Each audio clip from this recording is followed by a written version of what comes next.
Pandian store சீரியல்ல அடுத்த வர எபிசோட்ல என்ன மாதிரியான ட்விஸ்ட் எல்லாம் இருக்க போகுதுங்கிறத இந்த வீடியோல பார்க்கலாம். பாண்டியனோட குடும்பத்துல இருக்க எல்லாருமே காந்திமதியோட பிறந்த நாளுக்கு கிளம்புறதுக்காக கிட்டத்தட்ட ரெடி ஆயிட்டு இருக்காங்க. அந்த நேரம் பார்த்து சக்திவேல் வீட்டுல இருக்க எல்லாருமே கிளம்பி வந்துடுறாங்க. பேனர் எல்லாம் வேற லெவல் அடிச்சிருக்காங்க. இதை பார்த்ததும் பயங்கர சந்தோஷப்படுறாங்க சக்திவேல். டே மகனே, இந்த ஏற்பாடு யாரடா பண்ணதுன்னு சொல்லி கேட்குறாங்க. உடனே குமார் அப்பா இதை நான் தான்ப்பா ஏற்பாடு பண்ணேன்னு சொல்றாங்க. ரொம்பவே பார்க்கவே அவ்வளோ அழகா பிரமாதமா இருக்குடா, ரொம்ப சூப்பரா இருக்குன்னு சொல்லி பேசிக்கிட்டு இருக்காங்க. ஆமாண்டா மகனே, எத்தனை பேனர் நீ ரெடி பண்ணன்னு சொல்லி கேட்குறாங்க. அப்பா நான் ஒரு பேனர் தான் ரெடி பண்ணேன். உடனே சரி வாங்க கோவிலுக்குள்ள போடலான்னு சொல்லிட்டு அங்க மாறி கூப்பிடுறாங்க.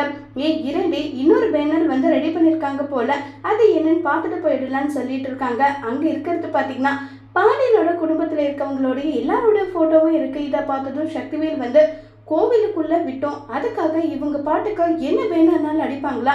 இங்க பாரடா குமார், அவங்க பேனர் அடிக்கவே கூடாது, முதல்ல அந்த பேனரை தூக்கி போடுன்னு சொல்லிக்கிட்டு இருக்காங்க.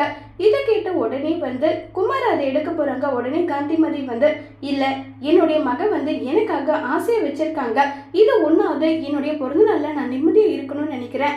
இல்ல அதெல்லாம் முடியாது, நாங்க இப்படிதான் இருப்போம், இந்த மாதிரிதான் சண்டை சச்சரவு போடுவோம்னா நான் கிளம்பி போயிட்டே இருக்கேன்னு சொல்லிட்டு காந்திமதி மிரட்டினதும் இதுக்கு மேல எதுவும் பண்ண முடியறதுல சக்திவேல.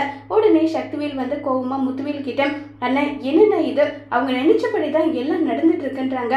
பேனர் வச்சுட்டா மட்டும் அவங்க என்ன பெரிய ஆளுன்னு நினைப்பா, நம்ம கெட வெட்டுல என்ன பண்ணணுமோ அதை பண்ணலாம்னு சொல்லிட்டு எல்லாம் இருக்காங்க.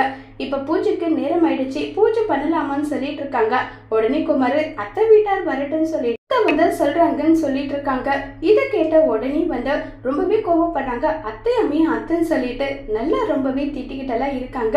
அந்த நேரம் பாத்தீங்கன்னா மீனாவோட ஃபேமிலியில இருக்கவங்க, மயிலோட ஃபேமிலியில இருக்கவங்கன்னு சொல்லிட்டு எல்லாருமே கதிர் வர வைக்கிறாங்க. ஆனா சுகன்யாவோட ஃபேமிலியில இருக்கவங்கள கதிர் வர வைக்கிறதே இல்லை. இதனால மனசு உடைஞ்சு போறாங்க. சுகன்யா, எல்லாரையும் வர வச்சிருக்கியே, என் ஃபேமிலியில இருக்கவங்களை ஏன் வர வைக்கலன்னு சொல்லிட்டு சுகன்யா ஒரு பக்கம் கேட்க, நான் மறந்துட்டேன், நான் வேணும்னா இப்ப போயிட்டு அவங்கள கூட்டிட்டு வரட்டுமா நல்லா சொல்லிக்கிட்டெல்லாம் இருக்காங்க.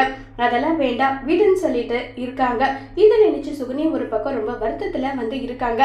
சரி கோவிலுக்குள்ள போலாம், ஆனா இதுக்கு மேல நீங்க யாரும் எந்த பிரச்சனையும் பண்ணக்கூடாதுன்னு நல்லா சொல்லிக்கிட்டு இருக்காங்க. உடனே செந்தில் அதேபடி அவங்க பிரச்சனை பண்ணலன்னா நாங்களும் பண்ண மாட்டோம்ன்றாங்க. சண்டைன்னு சொல்லிட்டு எல்லாமே முடிச்சுட்டு வாங்கன்னு சொல்லிட்டு எல்லாம் ரொம்பவே கோவப்படுறாங்க பாண்டியன். இதை நினைச்சு ரொம்பவே வருத்தத்துல இருக்காங்க கோமதி. அதோட இந்த எபிசோட முடிச்சிருக்காங்க.